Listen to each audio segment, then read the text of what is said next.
Hi everyone, my name is Miss O'Callahan. I'm excited to show you my discipline approach for this school year.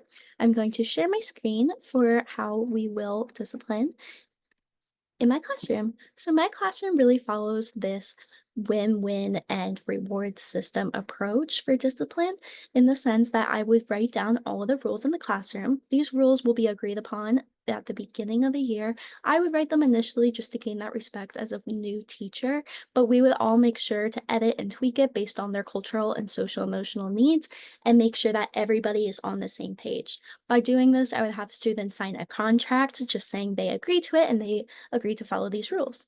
Additionally, they will have this paper outlined in their desk saying, I followed the rules, and this has all the class rules listed out in kid friendly language. At the end of each day during student independent reading time, I would have a student one by one come to my desk. We would review the rules, and if they follow that rule, I would give them a check mark. If they didn't follow that rule, comes the win-win situation where I wouldn't be too quick to discipline or say, no, you don't get this check mark, but really come from an understanding of why you don't get that check mark. And maybe I misunderstood the situation. Maybe I thought a student was talking over someone, but really they had an emergency or they're having trouble regulating themselves, and then we can kind of help one another out. But I do kind of lean towards that disciplinary approach where if you're not following the rules, you're not doing your job as a student. I don't get paid if I don't come as a teacher. You don't get your reward if you're not following the rules and the behaviors. So that would be their discipline. But I'm really an advocate of not really humiliating students, which is why I would pull them one by one, have a slow conversation, not be quick to say you don't get this, you were bad, but really understanding why you don't get this and why it's important to do it.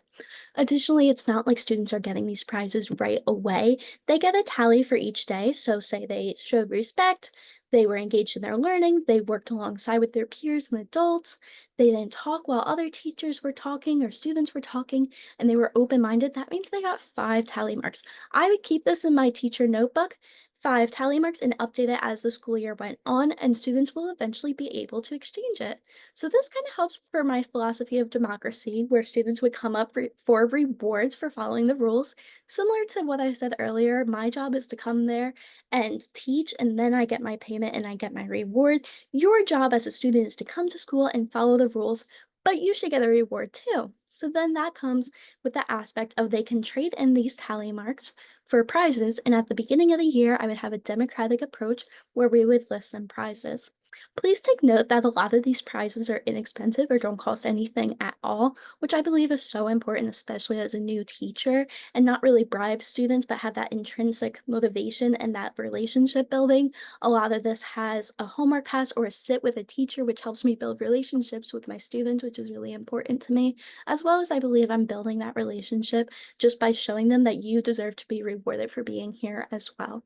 So that's my disciplinary approach. Thank you so much for listening.